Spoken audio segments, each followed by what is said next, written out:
So, have you ever stopped to think about what really makes you tick? I mean, what's fundamentally going on when you do anything at all, from something as simple as grabbing a cup of coffee to chasing a huge lifelong dream? Well, today we're going to dive into a pretty radical idea called perceptual control theory. And let me tell you, it challenges almost everything we've been taught about why we do the things we do. It's a whole new way of looking at the science of life itself. And this whole thing really starts with a fascinating puzzle. See, in the world of therapy, there's this weird thing called the dodo bird effect. Basically, it means that whether a therapist is using CBT or psychodynamic therapy or a dozen other methods, the results for clients are, surprisingly, about the same.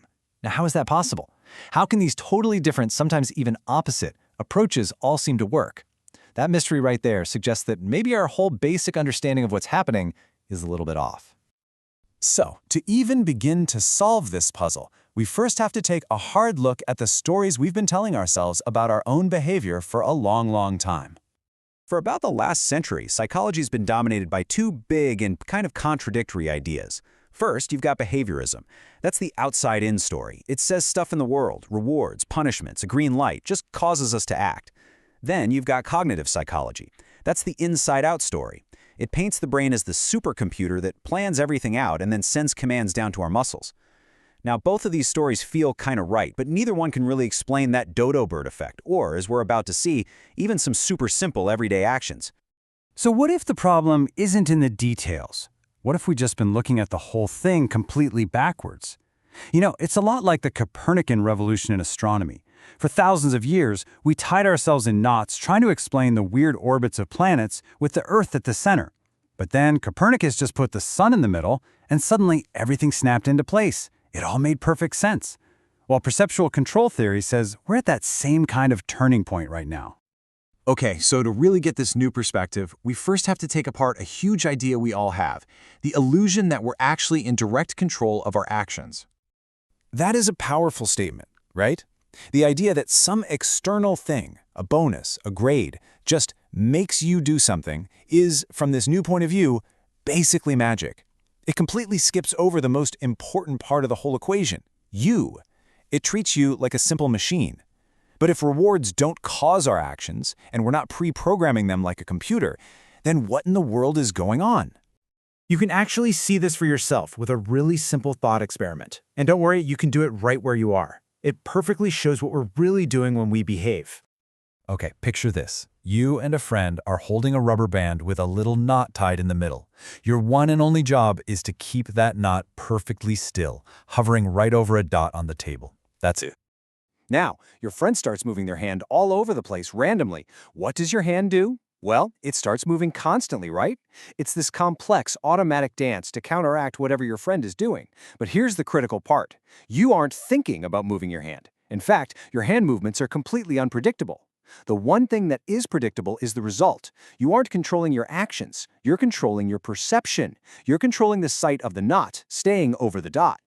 And that simple experiment reveals the absolute heart of perceptual control theory, or PCT. It comes down to this one revolutionary idea. We don't control our behavior. We use our behavior to control our perception. So the first piece of the puzzle is perception. Now, this isn't just about seeing or hearing. A perception is any signal inside your brain that represents some state of the world. The feeling of warmth in the room, the position of your arm, the sense of being respected. That is the only information your brain can actually access.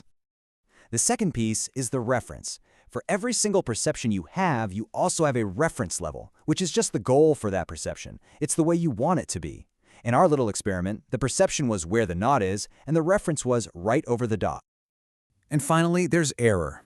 Now, when your perception doesn't match your reference, your brain creates an error signal. And listen, this is not a mistake. Think of it as the engine. It's that feeling of, it's too cold in here, or that knot is off center, or I'm not being a good friend right now. That error signal is what literally forces us to act, to do something that brings our perception back to where we want it to be. And, you know, a simple thermostat is the perfect way to see this in action. It perceives the temperature in the room, it compares that to the reference, the temperature you set on the dial, and if there's a difference, an error, it acts by turning on the furnace. That action changes the world, which changes the thermostat's perception, and it keeps going until the error is zero. It's a closed loop. And PCT says we are made of billions of these loops. But of course, We are so much more complex than a thermostat.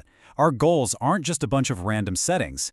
They're organized into this beautiful, intricate hierarchy. We control things at many different levels all at once. Way down at the bottom, we're controlling simple things like brightness or a specific sound. These get bundled together to form configurations like a round shape, and then relationships like a ball flying towards you. Higher up, we control abstract principles like being a good friend or being honest. And at the very top are our system concepts, our core beliefs about who we are and how the world works. Each higher level basically sets the goals for the level below it. And what's really cool is you can actually feel this hierarchy working inside your own mind.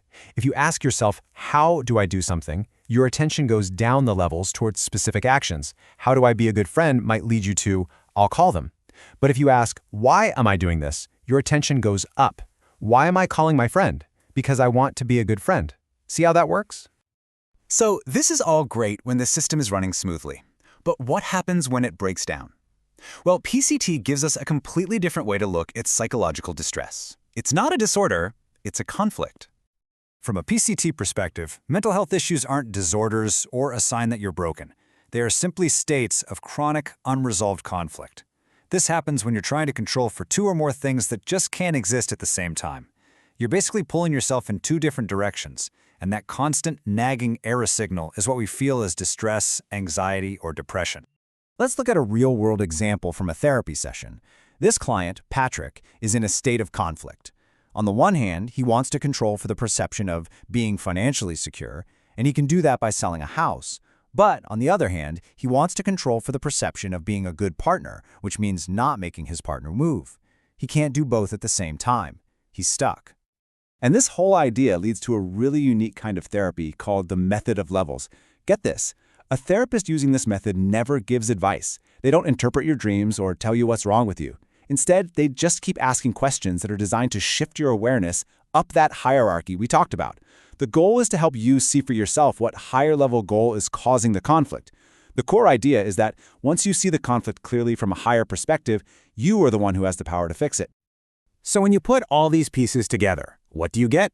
Well, you get a completely new lens for understanding not just our problems, but our entire lives. So let's just lay it out side by side. The old view sees behavior as the end of the line. It's a response, an output. PCT says, no, behavior is the tool we use to get to the end, which is a perception. The old view says we control our actions.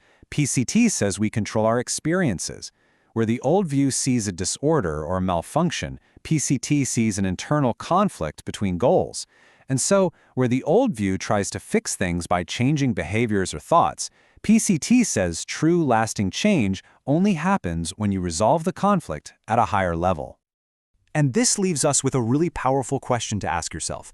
Just start to notice in your own life how your actions are always changing, always adapting to a messy, unpredictable world. Also, you can achieve some kind of consistent result.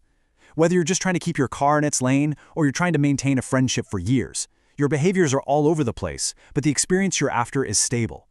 So, what are you really controlling for?